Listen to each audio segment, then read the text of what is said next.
बिस्मिल्लाहिर्रहमानिर्रहीम सल्लल्लाहु अला हबीबिही सय्यदिना मुहम्मद व आलिहि व अस्हाबिही व बारिक वसल्लम।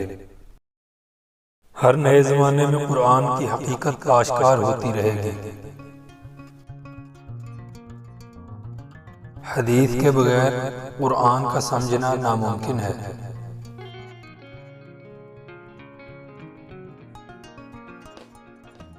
तकदीर पर ईमान रखना सब अफकारे गमूम को दूर कर देता है।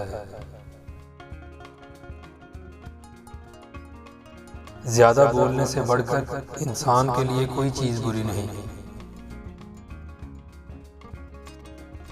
मजलिस में बैठने का मुअज़्ज़ज़ तरीका ये है कि क़िबला मुँह होकर बैठा जाए।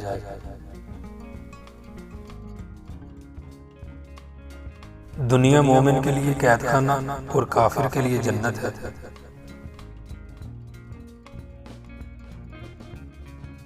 जब तुमको अपने अच्छे अमल से मुसर्रत और बुरे काम से रंज हो तो तुम मोमिन हो। रहो भाइयों की तरह, मामला करो अजनबियों की तरह।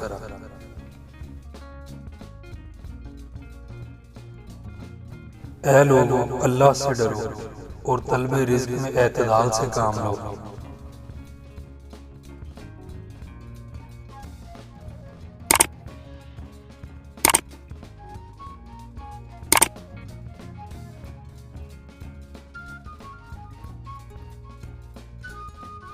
सफेद कपड़े पहनो इसलिए कि वो ज्यादा पाकीज़ा और अच्छे होते हैं। आँख की कदर नाबीना से और आज़ादी की कदर किसी गुलाम से पूछो।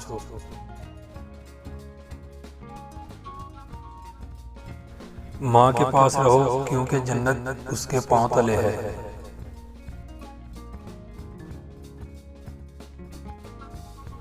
इखलास के बगैर बड़े से बड़ा अमल भी बेकार है।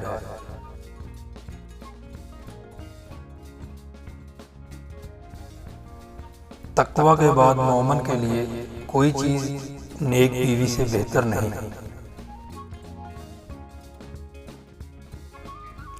लोगों के साथ बुरा गुमान करने से बचो।